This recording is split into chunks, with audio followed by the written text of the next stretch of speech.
Sekarang mereka bangkit membuat perlawanan bernama LGBT. Nauzubillah. Bagaimana tata cara golongan ini menunaikan ibadah umroh atau haji? Assalamualaikum ya akhi ya ukhti. Jangan lupa subscribe, like, and share. Sekarang saya akan jawab soalan-soalan. Nampaknya soalannya lebih lama lagi dari tazkirah, macam makalah. Apa perbedaan antara khunsa dengan mukhannas? Kalau khunsa kalau dia lahir, maaf, beribu maaf. Khunsa kalau dia lahir, alat dia dua. Dia punya dua, satu lelaki, satu perempuan. Mana na'uzubillah, mana tahu takdir, qadarullah. Bila tuan punya anak lahir, alat dia dua, maka tak boleh kita pastikan dia lelaki atau perempuan. Tunggu dia sampai dewasa. Tunggu dia sampai sampai haid, sampai period, sampai mens. Setelah itu baru kita tanya dia baik-baik, kau ni lelaki ke atau perempuan? Kata dia, aku ni lelaki. Maka ditutup yang alat perempuan itu. Kalau kata dia, aku ni perempuan, maka dibuang yang lelaki itu. Jangan manakala kita kecil kita tengok dua lalu kita ambil kesimpulan, oh, ini nampaknya aku lebih senang anak perempuan lah, anak lelaki aku tak suka. Kemudian dibuang. Nanti setelah dewasa kita tanya, kau lelaki ke perempuan? Aku lelaki. Dia dah buang, tak boleh pasang balik. Oleh sebab itu maka mesti tanyakan kepada doktor medikal yang paham tentang masalah ini. Setelah dia 100% yakin bahwa aku lelaki, baru tutup yang perempuan. Kalau dia katakan aku perempuan, baru buang yang lelaki. Itu kalau namanya khunsa. Dalam fiqh dibahas ini, ada namanya khunsa wadih yang jelas, ada namanya khunsa muskil yang problem.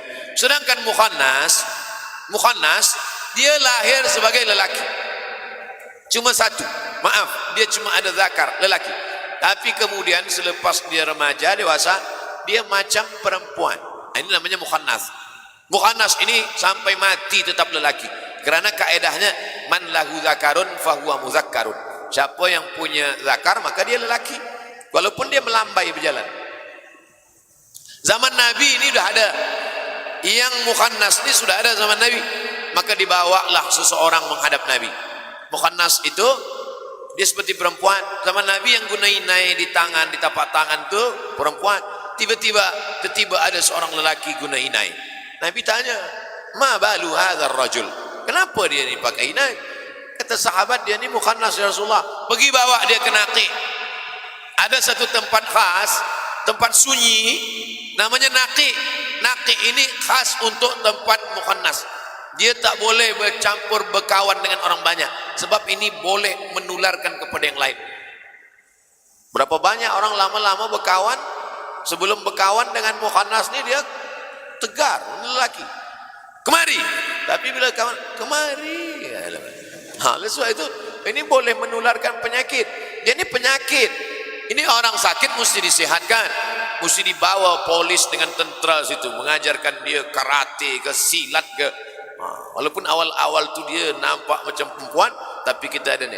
Ibunya pula mesti semasa hamil itu berdoa, Rabbi habli minas salihin. Minta selamat. A'udzu bikalimatillahi tammati min kulli syaitani wa ammati wa min kulli ainil lamah. Ini mukhannas ni mesti disembuhkan. Tapi kalau dia sampai pada takat, maaf, sudah melakukan hubungan seksual, maka dalam Islam jelas, man ra'aitumuhu ya'malu amala qaumi Lut, siapa yang kamu tengok melakukan perbuatan umat Nabi Lut, faqtulul fa'il wal maf'ul, maka mereka mesti dihukum mati. Begitulah Islam mengajarkan supaya kita menyehatkan mereka yang sakit. Orang sakit ini mesti disehatkan, bukan orang sakit dibiarkan. Ini kebentuk perbuatan mungkar. Ja'alna aliha safilaha, kami jadikan bagian atas jatuh ke bawah, bagian bawah naik ke atas. Amtarna alaihim ijaratan min sinjilim mandud, kami hujani mereka dengan batu-batu yang dipanaskan dari api neraka. Bercerita hukuman tentang musibah umat Nabi Lut. Sekarang mereka bangkit membuat perlawanan bernama LGBT. Nauzubillah.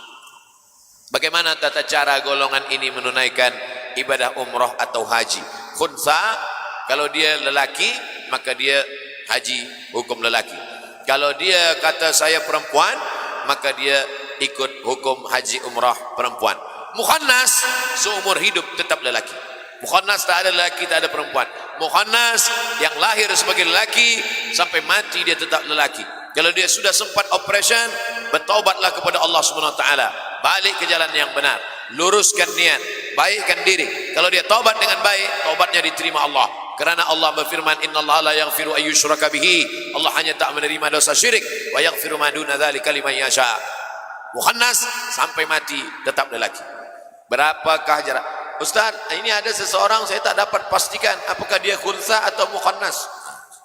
Cek, bawa ke dokter medikal, tengok dia khunsa atau mukhannas. Jangan suruh saya jawab je. Berapa jarak yang boleh qasar salat? 89 km. Kalau susah nak ingat 89, ingat ya 90. Bulatkan jadi 90. Di mana kami boleh tengok ini? Al-Fiqhul Islami wa Adillatuh, Syekh Wahbah Zuhaili. Islamic Jurisprudence and Evidence. Sudah diterjemahkan ke bahasa Melayu. Yang pertama menterjemahkan Al-Fiqhul Islami wa Adillatuh, Malaysia. Sudah terjemahkan. Tengok. Adakah ukuran 48 batu Hashimiyah sama dengan ukuran batu sekarang? Saya tak tahu. Saya hanya tahu kilometer saja. 89 kilometer. Adakah sah sekiranya seorang anak ingin menunaikan umrah atau haji bagi pihak ibu atau bapanya, sedangkan dia sendiri belum pernah menunaikan ibadah haji? Labbaik Allahumma syukrumah, labbaik Allahumma syukrumah. Kata Nabi, engkau hajikan siapa? Aku hajikan Syubrumah ya Rasulullah. Syubrumah itu siapa? Akhi, saudaraku. Engkau dah haji atau belum? Belum. Kata Nabi, hajikan dulu dirimu, baru hajikan Syubrumah. Inilah dalil tak boleh menghajikan orang kalau belum haji. Tapi sebetulnya di balik cerita ini, selain mengandung masalah fiqh, tapi ada juga masalah akhlak. Apa akhlaknya? Orang dulu lebih sayang saudaranya daripada dirinya sendiri. Aku hajikan Syubrumah. Syubrumah siapa? Saudaraku. Orang dulu dia hajikan saudaranya walaupun dia belum haji. Orang sekarang dia pergi 10 kali, saudara dia tak mau tahu. Tengok, dalam satu hadis ada mengandung banyak makna. Harta wakaf umat Islam boleh digunakan oleh orang tak Islam? Tak boleh. Sebab harta wakaf yang boleh sedekah, sunat. Adapun wakaf, maka dia ada 4. Yang pertama waqif, orang yang berwakaf. Yang kedua mauquf alaih, orang yang menerima wakaf, nazir namanya. Yang ketiga mauquf bih, benda yang diwakafkan. Yang keempat ada ijab dan qabul. Aku wakafkan tanah ini untuk sekolah agama Islam tunai. Tiba-tiba dia buat untuk yang lain, maka nazir berdosa sebab sudah keluar dari akad. Ini namanya wakaf. Kalau tidak ada ini, maka terhitung sebagai sedekah saja. Adakah manusia boleh melihat syaitan atau jin? Mazhab Syafi'i tak boleh. Innahu yarakum huwa wa min haitsu la tarawnahum. Dia menengok kamu sedangkan kamu tak boleh menengok dia. Maka dalam mazhab Syafi'i tak ada orang boleh melihat jin. Tapi ada setengah orang yang disingkapkan Allah, namanya kasyaf. Dalam tasawuf ada namanya kasyaf. Kasyaf artinya tirai yang tersingkap. Tapi bukan kehendak dia, Allah bukakan dia.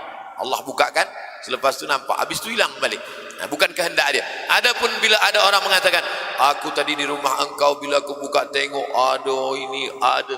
Tadi aku di rumah engkau, aku tengok ada perempuan rambut terbuka. Jin. Tak, itu bini aku. Oleh sebab itu maka manusia ini kadang mengada-ngada. Oleh sebab itu kalau ada orang yang boleh menengok hantu, menengok jin, menengok pontianak, maka dia mesti diruqyah. Sebab jin itu masuk ke biji mata dia. Jin masuk ke biji mata dia, maka jin bukakan, dia pun dapat menengok. Kalau dia boleh berkehendak dengan kehendak dia, tapi kalau dia ternampak lepas itu hilang, maka boleh jadi Allah singkapkan, karena Allah ingin bagi tahu, karena Allah ingin macam-macam. Oleh sebab itu maka dulu zaman sahabat Nabi ada pernah jin menampakkan diri kecil aja, kecil. Lalu kemudian sahabat Nabi ambil tungkat, dia pukul. Ya syaitan, pergi sana. Zaman sekarang sengaja pula orang berzikir nak tengok jin. Ada zikir khas niatnya untuk menengok jin. Innamal a'malu binniyat. Orang beramal sesuai dengan niatnya. Kalau niatnya ingin mencari ridha Allah, Allah kasih ridha. Kalau niat dia ingin menengok jin, maka Allah kasih tengok jin. Zaman dulu orang-orang yang mengamalkan satu zikir, bila dia nampak sesuatu karamah, Karomah itu justru dia nak hilangkan, sebab itu dia anggap akan menghalang dia mengingat Allah Subhanahu wa taala. Orang sekarang pula berzikir nak terbang di awan, nak berjalan di atas air. Efek sebab selalu menengok Batman and Spiderman. Kita berzikir bukan, makanya ulama tasawuf yang hakiki di awal zikir itu apa kata dia? Ilahi anta maksudi waridaka matlubi. Kenapa itu yang ditanamkan di awal? Sebab dalam perjalanan itu macam-macam godaan datang. Makanya banyak juga orang berzikir ini bukan mendapat ridha Allah, tapi lama-lama jadi bomo, jadi dukun. Disebabkan apa? Disesatkan oleh syaitan. Oleh sebab itu luruskan niat, betulkan. Syaitan ini terbagi kepada dua dalam surat Al-Jin. Inna anna minnal muslimun wa minnal qasitun. Kami ini ada jin Islam dan ada pula jin kafir. Apa hukumnya sekira kita menghadiri walimah perkawinan tanpa dijemput? Ini namanya tamu tak dijemput. Bila kita datang, kita makan, maka makanan kita itu haram. Begitu juga kalau jemputannya hanya untuk saya saja. Ustaz Somad, esok datang jemputan akikah anak saya ya. Ya. Rupanya datang pula jamaah. Selepas sembahyang datang jamaah. Ustaz Somad nak pergi ke mana? Saya nak lepas sembahyang ni, saya nak pergi ada walimah akikah. Boleh saya ikut Ustaz? Tak boleh. Tapi kalau ya sahibul bait mengizinkan, boleh. Tunggu saya call dulu ya. Assalamualaikum. Waalaikumsalam. Saya nak pergi datang ke rumah awak. Awak kan jemput saya semalam. Betul. Tapi ada pula jamaah yang ikut ni. Boleh tak? Boleh Ustaz. 1, 2 boleh. 1 bas jangan. Kita bawa lah. Kita pun orang baik. Kita berfikir. Kata pepatah Melayu, orang baik kita berfikir. Jangan orang baik dia kata bawa lah. Kita bawa sekampung. Oleh sebab itu maka kita izin dulu kalau kita nak bawa kawan kita. Adapun kita datang, kita makan, maka makanan tu haram. Sebab apa? Sebab kita tak ada dijemput. Yang manakah lebih afdal, salat jamaah takdim atau takhir? Tengok dulu. Masalah takdim takhir tak ada afdal tak afdal. Tengok dulu. Kita berangkat pukul berapa? Kita berangkat daripada Pahang pukul 12. Zuhur belum masuk lagi. Maka kemudian insya-Allah akan sampai di tujuan pukul 5 petang. Maka kita jamaah takhir. Beza jamaah takdim dengan jamaah takhir bukan masalah afdal mafdul, bukan masalah afdal tak afdal. Bezanya adalah kalau jamaah takdim dia mesti mualat. Mesti mualat tu mesti zuhur dulu baru asar. Tapi jamaah takhir la yustaratu fihil mualat. Dia tak ada berurutan. Jadi kalau jamaah takhir ada orang buat zuhur dulu, sah. Sebab apa dia buat zuhur dulu? Sebab dia hormati waktu zuhur baru waktu asar. Ada pula yang buat asar dulu. Sebab apa dia buat asar? Sebab solat zuhur menumpang di waktu asar. Zuhur dulu boleh, asar dulu boleh. Tapi kalau kita jadi imam, kita bagi tahulah makmum kita jamaah takhir nih, maghrib dulu. Jangan sampai kita maghrib makmum pula isya. Lepas tasyahud awal kita tegak balik. Kata makmum di belakang, aku sangka kau isya. Sebab itu beritahu jamaah takhir maghrib. Apa hukum sekiranya kita melakukan akikah untuk anak yang sudah meninggal dunia? Kullu mauludin rahinatun bi aqiqatihi. Setiap anak tergadai dengan akikahnya. Kalau cincin kita tergadai, kita tebus. Kalau surat tanah kita tergadai, kita tebus balik. Anak kita ni tergadai. Kullu mauludin, semua anak ni tergadai bi aqiqatihi, kerana akikahnya. Bagaimana menebus anak yang tergadai? 3 caranya. Tuzbahu anhu yauma sabihi. Sembelihkan kambing hari ke-7. Kalau tak ada duit hari ke-7, hari ke-14. Tak ada masa, hari ke-21. Lepas 21, tak usah tengok tarikh lagi. Sebulan, 2 bulan, setahun, 2 tahun, 3 tahun, 5 tahun, 10 tahun. Bagaimana kalau dia ada umur 40 tahun? Nak akikah juga? Boleh. Yang dah umur 40 tahun nak akikah, kata Imam Nawawi dalam Majmu' Syarah Muhazab, sila akikah. Tapi akikah saja. Jangan nak minta ayun pula.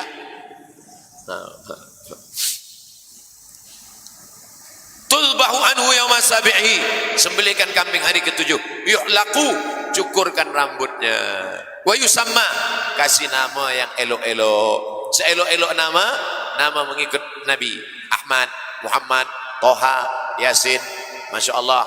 Sultan Ahmad Shah, Masya Allah. Nama elok-elok, baik-baik. Nah, ini kita pakai nama yang baik-baik. Lalu kemudian apa? Bagaimana kalau dia meninggal dunia? Maka yang meninggal dunia diakikahkan, akikahnya sampai, terhitung sebagai sedekah. Bagaimana seorang anak mengakikahkan dirinya sendiri? Boleh. Mana dalilnya? Aqqa an nafsihi ba'dama bu'itsa nabiyan. Nabi mengakikahkan dirinya selepas dia jadi nabi. Masalah akikah setelah dewasa ini ada saya tulis dalam buku 37 masalah populer. Akikah setelah dewasa. Ada juga saya tulis di blog. Boleh cari di internet. Somat Morocco, www.somatmorocco.blogspot.com. Like and share. Apa hukum membaca Quran tanpa tadabbur maknanya? Membaca Quran ini macam-macam.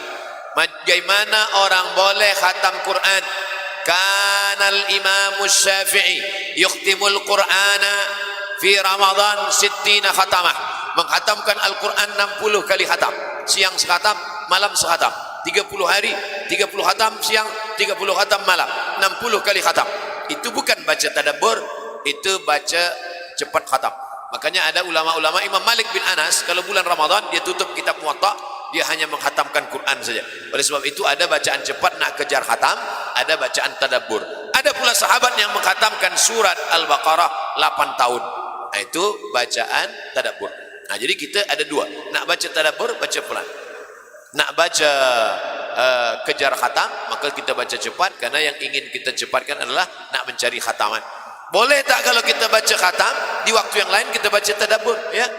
Dia tetap baca khatam dari maghrib ke isya, dia baca khatam cepat, 1 juzuk. Selepas itu dia baca Quran dengan baca tadabbur, baca dengan tarjamah, satu kata, satu-satu. Ini baik sekali. Baca asbabun nuzulnya apa, baca pula dalam itu ada masalah fiqhnya, apa kata mazhab Syafi'i, apa kata mazhab Hanafi.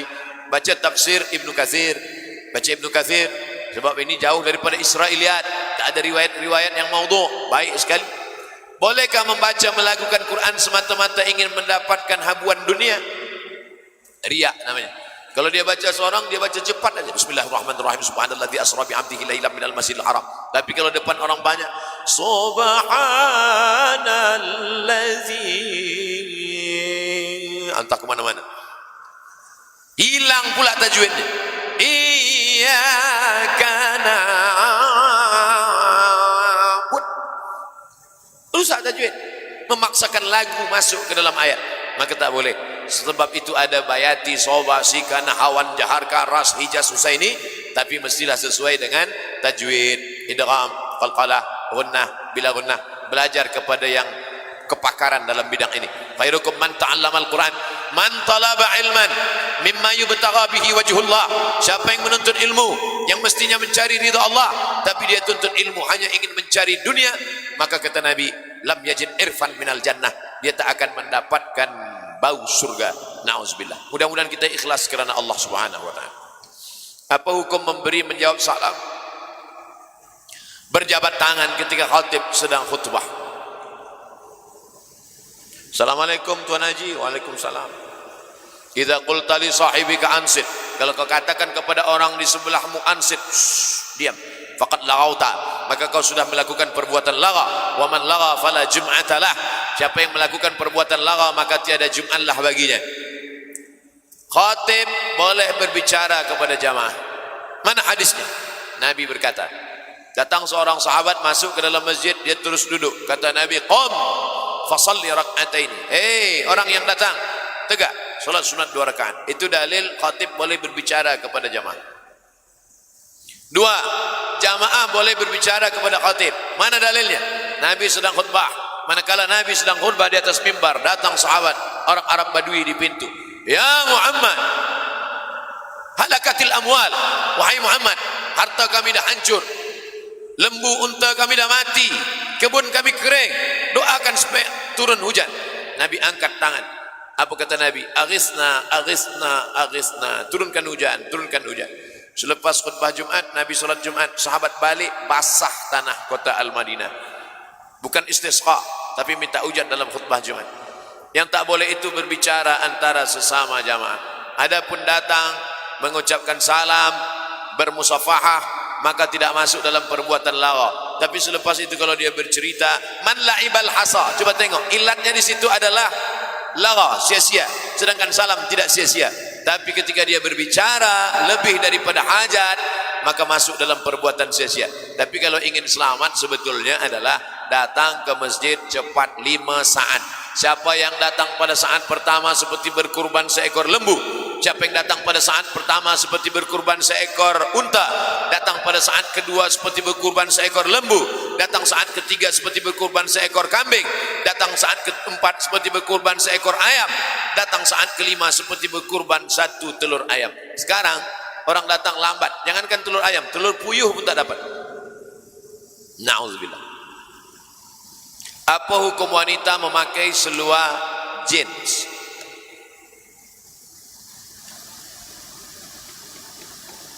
Wala tabarrujna la tabarrujna tabarrujal jahiliyatil ula. Janganlah kamu bersolek-solek jahiliyah.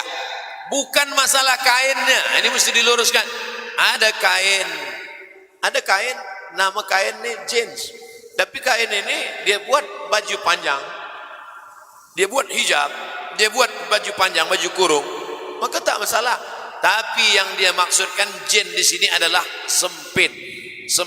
Sedangkan dalam Islam tidak dibolehkan nampak bentuk aurat.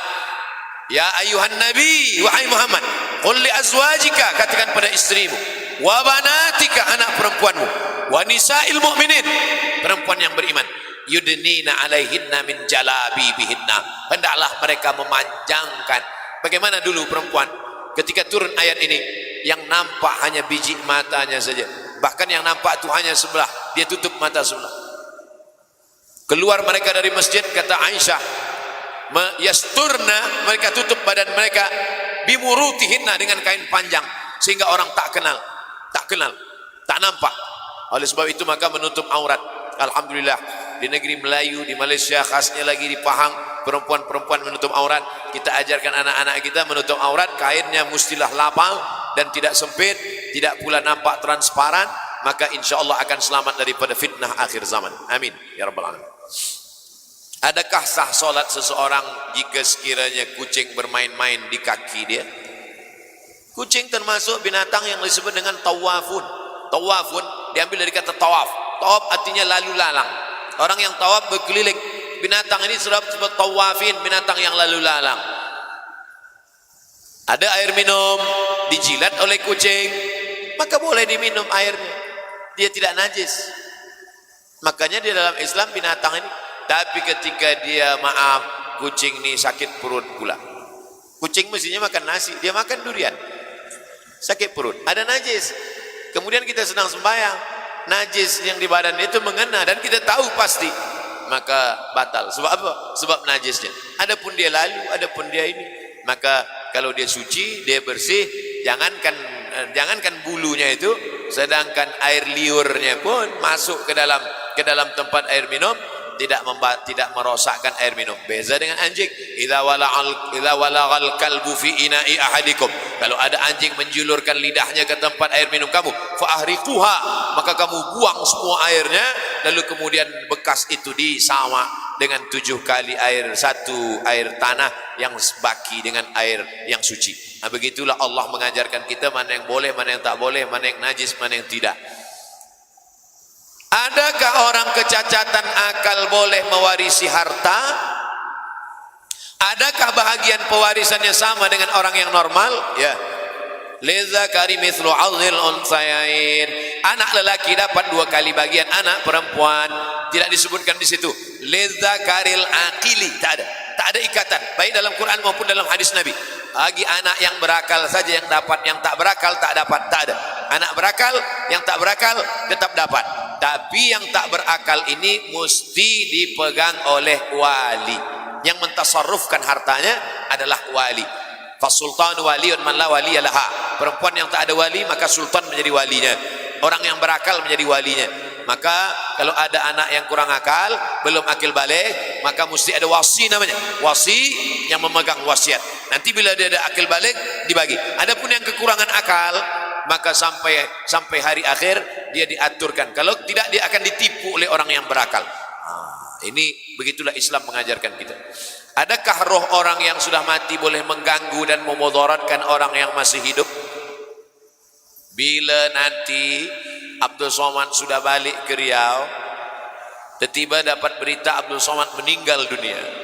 Selepas itu ada orang Pahang yang kerasukan masuk ke dalam ada kemasukan. Selepas itu ditanya, "Hai, kamu siapa?" "Aku Abdul Somad." "Kalau memang betul engkau Abdul Somad, cuba bagi tazkirah 5 minit." "Assalamualaikum." Itu bukan Abdul Somad, sebab roh tak masuk ke dalam badan. Itu adalah jin qarin. Manusia ini manakala dia lahir, ada jin qarin dia ikut. "Aghirti," kata Nabi kepada Aisyah, "engkau cemburu hai Aisyah, engkau digoda oleh syaitan, oleh jin qarin." "Ama'a kulli insan," kata Aisyah, "apakah setiap manusia ini ada jin qarinnya?" Ya. Coba tengok Aisyah, engkau cemburu, terlampau cemburu sebab engkau diganggu jin qarin wahai Aisyah. "Apakah bersama setiap manusia ini ada qarinnya?" kata Aisyah. "Ya," kata Nabi. "Ama'a kulli insan," apakah setiap manusia ini ada jin qarinnya wahai Rasulullah? Kata Nabi, "Ya." "Engkau juga begitu sebab engkau manusia. Kalau setiap manusia ada jin qarinnya, kalau begitu engkau?" Kata Nabi, "Betul, bersamaku ada jin qarin. Aslama, innallaha a'anani." Bersama aku ada jin Islam, tapi jin yang bersamaku itu sudah masuk Islam. Dia bersama aku, Allah tolong aku. Hadis riwayat Muslim. Tapi bila mana kalau saya sampaikan hadis ini, jamaah bertanya pula, "Ustaz Somad, macam mana nak mengislamkan jin qarin kita?" Kita je dah Islam, alhamdulillah, kita pula nak mengislamkan dia. Oleh sebab itu maka tidak ada roh boleh masuk ke dalam. Kalaupun ada, dulu Syekh Muhammad Abduh masa dia di Europe, rupanya masa Syekh Muhammad Abduh itu ada tradisi di Europe memanggil roh. Siapa roh? Jadi Syekh Muhammad Abduh pun dipanggil lah ke majlis itu. "Abduh, kau nak panggil roh siapa?" Kata Syekh Muhammad Abduh, "Cuba panggilkan roh Nabi Isa. Aku nak tanya dia. Aku nak tanya dia sebenarnya mati macam mana." Kata mereka, "Roh lain boleh, roh VVIP ni tak boleh." Jadi yang mengatakan roh boleh dipanggil karena roh bukan kuasa manusia. "Yas'alunaka 'anir roh," mereka bertanya kepada engkau tentang roh.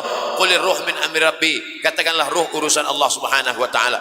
Allah kuasa meletakkan roh di Illiyin, Allah kuasa meletakkan roh di Sijjin, Allah kuasa meletakkan roh masuk ke dalam jasad untuk merasakan azab atau merasakan nikmat. Itu kuasa Allah Subhanahu wa taala. Kitab yang paling lengkap tentang roh adalah kitab Ar-Ruh, ditulis oleh Imam Ibnu Qayyim Al-Jauziyah. Yang satu lagi kitab At-Tazkirah, ditulis oleh Imam Al-Qurtubi yang menulis tafsir Al-Qurtubi. Baca kitab ini, sudah diterjemah ke dalam bahasa Melayu. Adakah boleh solat duha berjamaah? Buka kitab Majmu' Syarah Muhadzab. "Idza fu'ila dzalika ahyanan jaza." Solat sunat ada yang dilaksanakan secara berjamaah. Idul Fitri, Idul Adha, istisqa minta hujan, solat khusuf berjamaah. Tapi ada solat sunat yang dilaksanakan Nabi bersendirian, solat duha. Tapi yang dilaksanakan bersendirian ini, idza fu'ila dzalika ahyanan jaza. Kalau dibuat berjamaah ahyanan, sekali-sekali boleh. Kalau dibuat tiap hari tak boleh. Dibuat sekali-sekali. Penuntut ilmu diajak untuk mengajarkan, pensyarah mengajak pelajar-pelajar untuk melaksanakan solat duha berjamaah. Penuntut, esok kita solat duha berjamaah, saya nak ajarkan bagaimana solat duha yang baik. Ahyanan jaza, boleh. Begitu kata Imam Nawawi. Adakah boleh kita tak bermazhab? Mari kita kembali kepada Quran dan Sunnah. Jangan lagi ikut-ikut ulama mazhab. Imam Syafi'i balik ke Quran, Imam Maliki balik ke Quran. Kita pun manusia sama dengan Syafi'i dan Malik. Kita balik saja ke Quran dan Sunnah. Bila ada pensyarah yang berbicara seperti itu, berarti dia imam mazhab yang kelima. Saya tak sanggup balik ke Quran dan Sunnah, sebab Quran ni bahasa dia.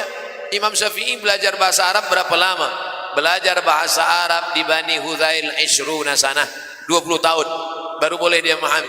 Kita pula belajar bahasa Arab 16 kali jumpa. Itu pun kadang kita lambat, kadang pensyarah lambat, kadang sama-sama lambat. Macam mana kita boleh faham? Abdul Somad yang jahil, yang tak faham Quran, tak faham Sunnah, maka saya mengikut ulama. Yang menyuruh saya ikut ulama ni siapa? Allah. Fas'alu ahla dzikri in kuntum la ta'lamun. Ulama yang saya ikut itu namanya Muhammad bin Idris Asy-Syafi'i, maka saya bermazhab Syafi'i. Dalam akidah pula susah. Ada Quran, ada hadis, ada ijma', ada qiyas, ada syarh ma qablana, ada nasikh, ada mansukh, ada taqyidul mutlaq, ada takhsisul am, ada khas. Saya tak faham, maka saya rasa tak faham. Yang paling selamat adalah ikut ulama. Saya ikut Imam Nawawi, saya ikut Imam Suyuti, saya ikut Ibnu Hajar Al-Asqalani, saya ikut Imam Muhammad bin Idris Asy-Syafi'i, saya ikut Imam Ar-Rafi'i, saya ikut Imam Al-Mawardi. Maka yang paling selamat adalah mengikut ulama. Kadang kita ni dalam masalah agama kita nak tunjuk pandai kita. Mana dalilnya? Mana hadisnya? Mana ini? Tapi manakala kita naik pesawat, kita laku orang bodoh. Kalau memang kita betul-betul nak pandai, manakala kita naik pesawat, mestinya kita tanyalah pada pilot, macam mana? Mana minyaknya? Mana ini semua? Kenapa manakala kita naik pesawat kita bertaklid? Kenapa pada masalah agama ni kita nak tunjuk pandai kita? Manakala kereta kita rosak, kenapa kita tak betulkan sendiri? Kenapa kita mesti bawa pada orang yang alim, yang faham? Betulkanlah sendiri. Oleh sebab itu dalam masalah ini kita mengikut para ulama. Fas'alu ahla dzikri, tanya orang yang tahu, in kuntum la ta'lamun. Bermazhab sebenarnya adalah mengikut ulama, mengikut Quran, mengikut sunnah berdasarkan pemahaman ulama. Apa hukum orang Islam menghadiri pengkebumian orang tak Islam? Kalau dalam masalah hubungan baik sosial, tapi kalau sudah dalam masalah ritual, ternyata dalam pengkebumian itu ada ritual. Bila kita bertetangga, berjiran, berkawan baik, cukup kita katakan, aku ikut berduka cita, ayah engkau meninggal dunia, mak engkau mati, aku ikut susah hati. Tapi kalau dalam masalah itu ada ritual, ada ibadah, masuk dalam agama, maka jelas dalam Islam sekat batasnya. Wala ana abidum ma'abattum wala antum abiduna ma'abud lakum dinukum waliyah.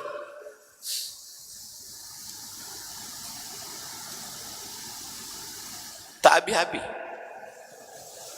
Apa hukum mendahulukan orang lain untuk berada di saf pertama salat? Wa yu'siruna ala anfusihim walau kana bihim khasasah. Di antara akhlak Islam namanya ithar. Ithar itu apa? Lebih mendulukan orang lain daripada dirinya sendiri. Ada air minum, mana yang lebih kita dulukan? Diri kita apa orang lain? Orang lain kita dulukan. Minumlah tuan, nanti aku baki. Tapi jangan kau habiskan ya. Lebih dulu. Tapi dalam masalah ibadah tak boleh ithar. Ibadah tak boleh ithar. Nah, ini sekarang banyak orang ithar dalam ibadah. Dalam ibadah kalau ada saf depan, kita maju depan. Rupanya kita segan, sebab yang sebelah ni cikgu kita, tuan guru kita. Mungkin ada adab. Tapi kalau sesama, maka tak ada ithar dalam masalah ibadah. Maka dulukan.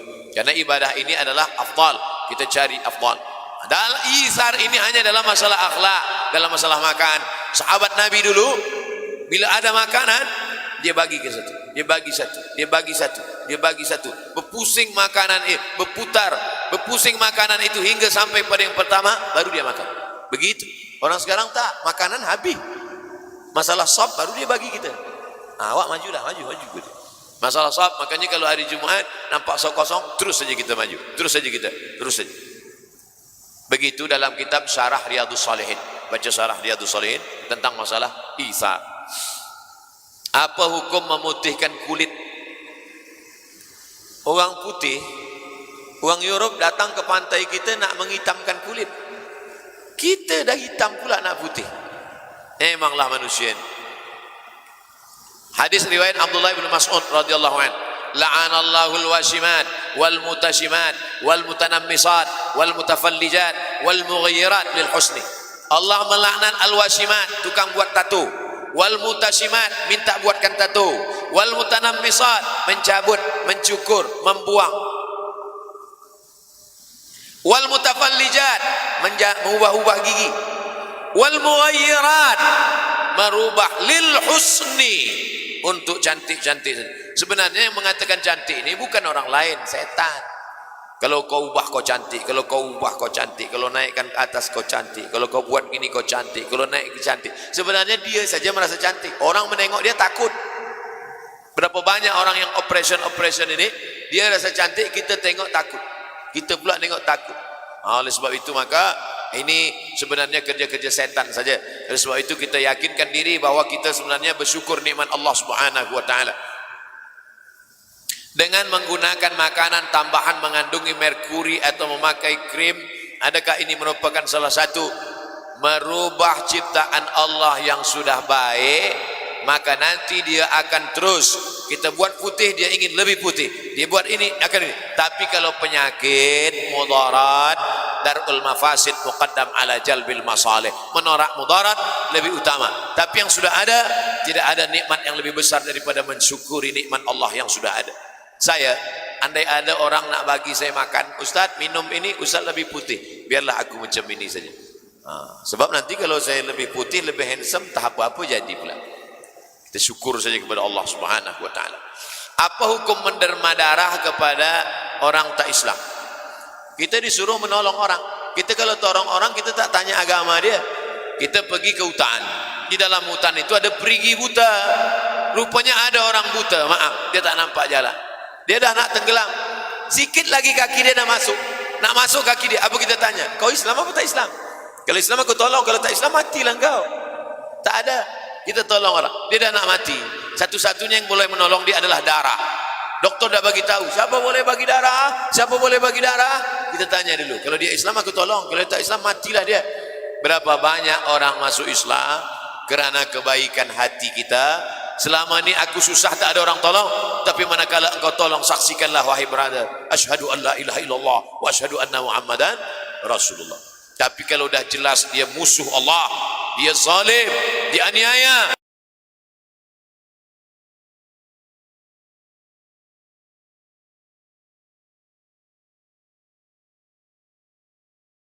tolongan itu pula boleh mendatangkan hidayah. Allahumma hdi qaumi fa innahum Nabi tengok, Nabi jenguk, Nabi lawat dia.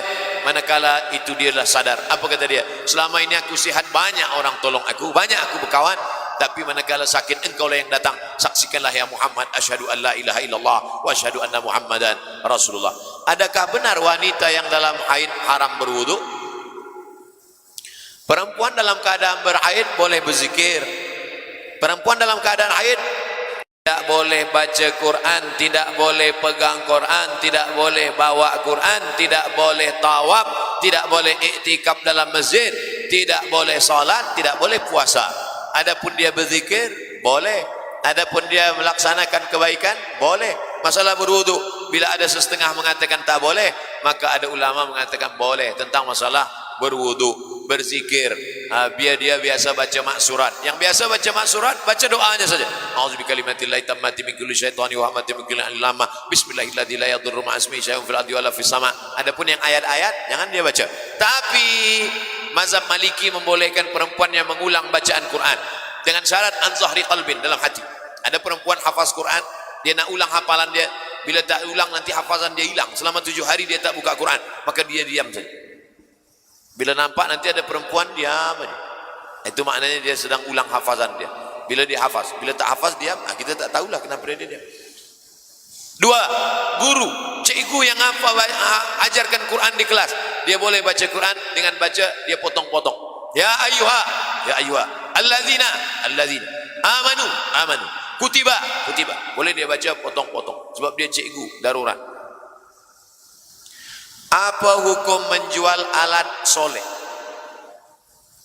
Menjual anggur halal. Menjual anggur halal. Menjual anggur kepada orang yang biasa membuat khamar haram. Kita dah tahu betul bahwa dia ini pembuat khamar. Bila ada anggur dia akan giling, dia akan ubah menjadi khamar. Kita jual anggur kepada dia, haram. Yang saya jual ini kan anggur. Anggur bukan haram, betul, tapi dia pasti 100% akan dia ubah menjadi khamar. Bersolek-solek jahiliyah yang melampau batas, yang melampau had syariat Islam, perbuatan itu haram. Menjual benda yang haram maka menjadi haram. Jangankan benda yang haram, benda yang halal pun kalau jelas dia ubah menjadi haram, maka hukumnya menjadi ikut haram. Begitu kata para ulama. Abdul Somad tak pernah berijtihad. Abdul Somad hanya membaca ijtihad para ulama. Bagaimana mengetahui jawaban yang tepat daripada istikharah kita? Ma khaba man istakhara wa ma nadima man istashara. Tidak akan sia-sia orang yang beristikharah dan tak akan menyesal orang yang minta pendapat orang lain. Usolli sunnatal istikharah raka'ataini lillahi ta'ala. Selepas itu, mana kecondongan hati kita lebih kuat? Manakala hati sudah tenang, sudah diam, sudah baik, mana condong hati?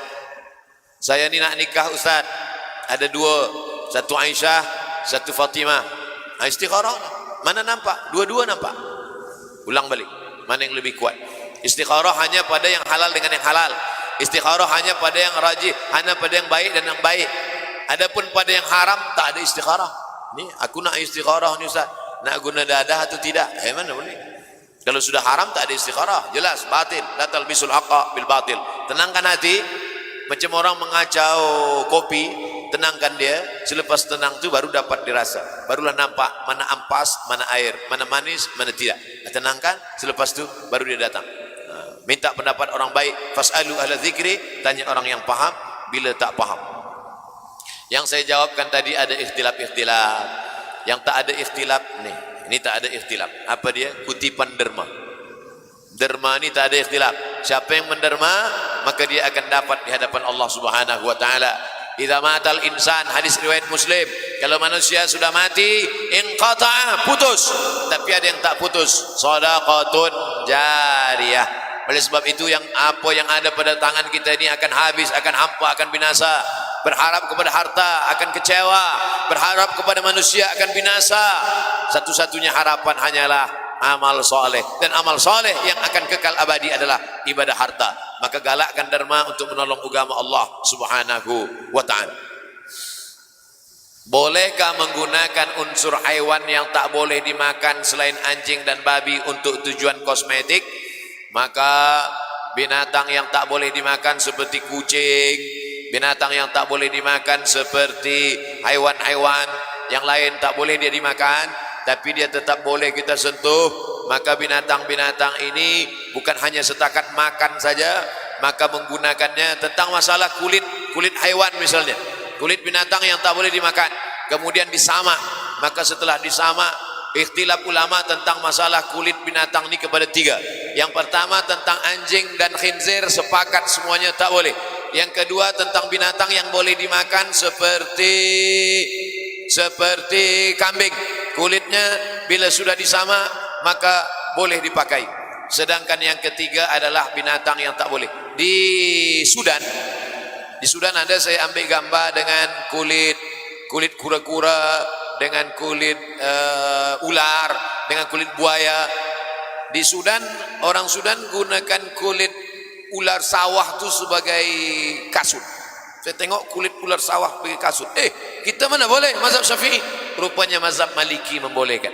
Oleh sebab itu, mazhab Maliki membolehkan binatang yang tak boleh dimakan, tapi kulitnya kemudian boleh. Tapi kita tentulah pakai mazhab Syafi'i, lebih aslam, lebih selamat. Kalau ada orang nanti guna, itu dia pakai mazhab yang lain, mazhab Maliki. Dalam masalah haiwan ini ada tiga. Dalam masalah haiwan, yang paling ketat dalam masalah haiwan, paling ketat, paling sempit, Hanafi. Yang paling longgar dalam masalah hewan, Maliki. Yang pertengahan, Syafi'i. Saya berpegang pada mazhab Syafi'i. Tapi saya tak salahkan syekh saya yang guna pakai mazhab Maliki. Saya tengok Profesor Dr. Azhari, saya tengok dia guna kasut dari kulit ular. Takkan saya katakan hazah haram syekh. Tak, sebab dia pakai mazhab Maliki. Bila saya cakap haram, nanti dia tak luluskan saya pula. Bagaimana mengata seorang sangat menjaga amalan salat duha, namun akibat kekangan waktu kerja yang padat menyebabkan saya sukar nak salat duha. Adakah boleh saya mencuri sedikit waktu untuk menunaikan salat duha ketika waktu bekerja? Bekerja ni wajib, salat duha ni sunat. Mencuri waktu, mencuri haram. Bagaimana saya nak salat duha? Sembahyang duha sebelum pergi. Sekarang man shallas subha fi jama'atin, siapa yang salat subuh berjamaah, thumma qa'ada yadhkurullah, duduk berzikir dengan Allah hatta tatlu' asy-syams, sampai terbit matahari. Summa yusalli raka'ataini, salat sunat 2 rakaat. Itu dalil salat sudah boleh mula selepas terbit matahari tambah 12 menit. Sebab masa terbit matahari itu namanya waktu yang haram salat, sebab itu waktu qarnai syaitan. Ini bumi terbit matahari. Ini matahari bulat. Ini bumi terbit matahari. Waktu terbit matahari itu tak boleh solat, sebab itu waktu 2 tanduk setan. Manakala terbit matahari datang setan. Itu maka ini lambang setan, setan gitu. Tak boleh. Masa terbit matahari, terbit matahari datang setan menghampiri. Maka disebut dengan waktu qarnai syaitan, 2 tanduk setan. Berapa lama yang waktu tak boleh solat ni? 12 menit. Qaidah ramhin, setinggi tombak. Tombak setelah diukur dengan ilmu astronomi, maka dia selama 12 menit. Selepas 12 menit itu, maka sudah boleh solat sunat duha. Jadi kalau sekarang agak-agak lah. Biasanya kalau ada waktu solat itu ada 6 waktu. Subuh, zuhur, asar, maghrib, isya. Subuh, zuhur, asar, maghrib, isya, syuruk, duha. Syuruk, imsak. 7 biasanya. Maka tengok itu. Kalau sudah lalu lewat waktu itu, maka kita boleh solat sunat. Jadi sebelum berangkat, sebelum pergi kerja, solat sunat dulu 2 rakaat di rumah. Solat sunat duha rakaat ini lillahi ta'ala. Lebih baik daripada kita khawatir melakukan perbuatan yang terlarang sebab ada kewajiban. Azan kedua tak perlu panjang. Assalamualaikum, apa kabar Ustaz? Alhamdulillah. Tanya kabar, saya jawab baik. Saya terbaca di media sosial 2 post yang berbeza dari milik 2 ustaz yang agak terkenal, dipercayai orang akan keilmuan mereka. Okey, kita tengok satu-satu. 1, post dari seorang ustaz. Azan kedua tak perlu panjang-panjang, cukup alunan yang pendek saja. Dalam komen beliau menulis, hukum PK sebut makruh melakukan azan taghanni wa tatrib, termasuk taranumkan azan. Beliau mengatakan merujuk pada semua azan daripada kitab Mughnil Muhtaj karangan Syekh Khatib Syarbini. Syarah Minhaj juga mengatakan furuq yukrahu tamtitul azan ay tamdiduhu wa taghanni bihi, panjang, ay ala salat.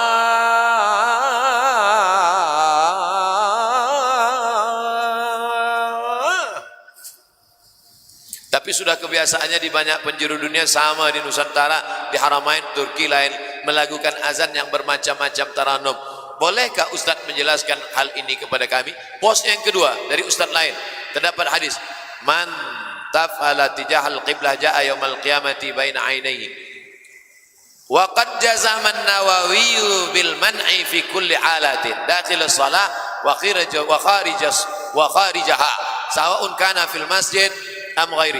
Apa makna tentang masalah mentaranumkan azan?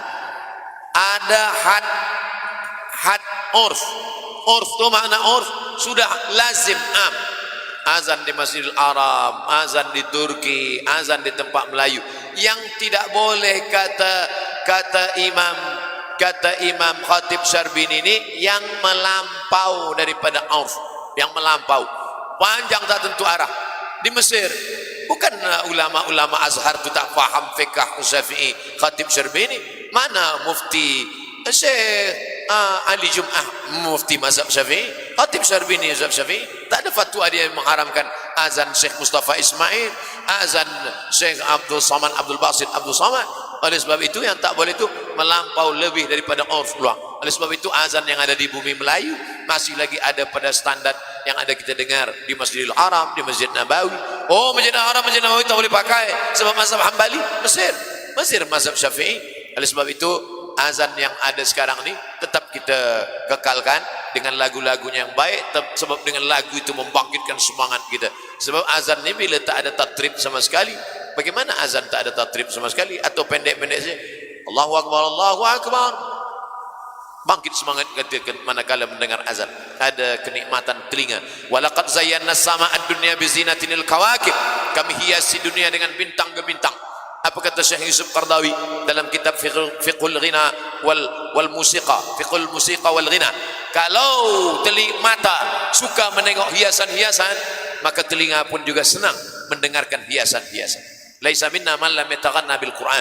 Siapa yang tidak melantunkan Quran dengan lagu-lagu, maka bukan golongan kami, kata Nabi sallallahu alaihi wasallam. Ada satu kitab qiraat saya baca di Brunei Darussalam, dipegang oleh Ustaz Armawi Abdurrahman, guru di Tahfiz Sultan Hasan Al-Bolkiah. Di situ dia sebutkan Nabi SAW kalau sembahyang baca Quran, lagunya jaharka. Cari qari-qari, suruh dia baca mana baca Quran jaharka. Sedangkan dalam ayat Quran pun Nabi melantunkan lagu, apalagi dalam azan. Oleh sebab itu, maka melantunkan azan dengan lagu-lagu baik, membangkitkan semangat. Man tafala tijahal qiblata, siapa yang meludah ke arah kiblat, jaa yaumal qiyamah, maka pada hari kiamatnya nanti tafluhu baina ainaihi, maka ludahnya itu akan ada di hadapan dia. Imam Ibn Hajar berkata, waqad jazaman Nawawi, Imam Nawawi menjazamkan secara pasti, fi kulli halatin, ini bukan hanya pada dalam salat, tapi dakhilas salah wa kharijaha, dalam salat ataupun di luar salat, sawaun kana fil masjid am ghairihi, di dalam masjid ataupun di luar masjid. Apa maknanya kalau saya nak meludah kerana kahak, saya kena buka, saya nak meludah kahak, apakah saya cari handphone dulu, buka mana kiblat ni? Apakah saya mesti cari dulu? Pertama mesti dibezakan mana Quran, mana hadis, mana ijtihad ulama. Ambil contoh lain, saya nak bagi contoh lain. Membaca Quran tidak sesuai dengan tartib. Rakaat pertama dia baca Qul a'udzu birabbin nas. Kalau sudah rakaat pertama Qul a'udzu birabbin nas, takkan ada surat lain pada rakaat kedua. Lalu dia baca sungsang ayat ni. Rakaat kedua tak sesuai dengan tartib. Kata Imam Nawawi, orang yang membaca Quran tidak tartib tak ada pahalanya. Ijtihad Imam Nawawi, bukan ayat Quran, bukan hadis Nabi. Yang kedua, mesti kita fahami bahawa ini dalam keadaan dia mengetahui, bukan dalam keadaan kesulitan. Adapun dia sedang ada kahak, kemudian dia tak tahu tempat, maka dia setelah dia tahu, kalau dia tahu seeloknya ikut pendapat ulama. Kalau tahu, kalau tak tahu, dalam kenderaan atau di tempat suatu tempat, di tempat yang minoriti Islam tak tahu arah kiblat, tak tahu tak ada masjid, maka dia al-Islam ad-dinu yusrun, dunia Islam ini mudah. Yassiru, berikan kemudahan, la tu'assiru, jangan bagi kesulitan. Tapi pendapat Imam Nawawi ini bukan salah, dia imam besar, Al-Hafiz An-Nawawi, hafaz dia Sunan Sahih Muslim, maka kita ikut pendapat dia manakala kita mengetahui. Bila kita tak tahu, la yukallifullahu nafsan illa wus'aha. Itulah soalan-soalan yang boleh dijawab oleh Al-Faqir Abdul Somad, yang baik datang dari Allah, yang tak baik dari hamba Allah yang dhaif. Silap salah kita banyak. Di akhir majlis kali, mari kita minta ampun kepada Allah, berdoa mudah-mudahan majlis kita ini majlis yang diridhai oleh Allah Subhanahu wa taala. Astaghfirullahalazim, astaghfirullahalazim, astaghfirullahalazim alladzi la ilaha illa huwal hayyul qayyum wa atubu ilaih. Ala hadhihi niyyah wa kulli niyatin salihah. Al-Fatihah. أعوذ بالله من الشيطان الرجيم. بسم الله الرحمن الرحيم. الحمد لله رب العالمين الرحمن الرحيم مالك يوم الدين. إياك نعبد وإياك نستعين. اهدنا الصراط المستقيم صراط الذين أنعمت عليهم غير المغضوب عليهم ولا الضالين آمين. اللهم إنا نتوسل إليك بجاه نبيك محمد صلى الله عليه وسلم والنبيين والصديقين والشهداء والصالحين وبسر الفاتحة أن تيسر لنا أمورنا, mudahkan segala urusan kami ya Allah. Wa tuballigh maqasidana, sampaikan maksud niat baik kami ya Allah. Wa taqdi hajatina, tunaikan segala hajat kami ya Allah. Allahumma faqihna fid din, dalamkan ilmu agama kami ya Allah. Wa 'allimna ta'wil, ajarkan kami ta'wil pemahaman Quran yang benar ya Allah. Allahumma ja'al abna'ana wa banatina tullabana wa tullabat wa talabatina, jadikan para penuntut kami, jadikan talibatina, jadikan para pelajar mahasiswa-mahasiswa kami minas salihin was salihat, minal mujahidin wal mujahidat fi sabilik bi amwalihim wa anfusihim. Allahumma ja'alhum min warathati anbiya'ikal mursalin, jadikan para penuntut kami menjadi pewaris para nabi ya Allah. Minal ladzina yastami'una al-qaula fayattabi'una ahsanah, mendengarkan yang baik-baik lalu mengiringinya dengan yang baik. Allahumma ja'al hadhil jami'ata jami'atan mubarakah, jadikan jami'ah ini university, college university Islam Pahang ini menjadi college university yang penuh berkah ya Allah. Allahumma ja'al hadzal balada baladan aminan mutmainnan ya'tihi rizquhu min kulli makan, jadikan negeri ini negeri yang aman, damai, tentram, terbuka pintu rezeki dari segala penjuru.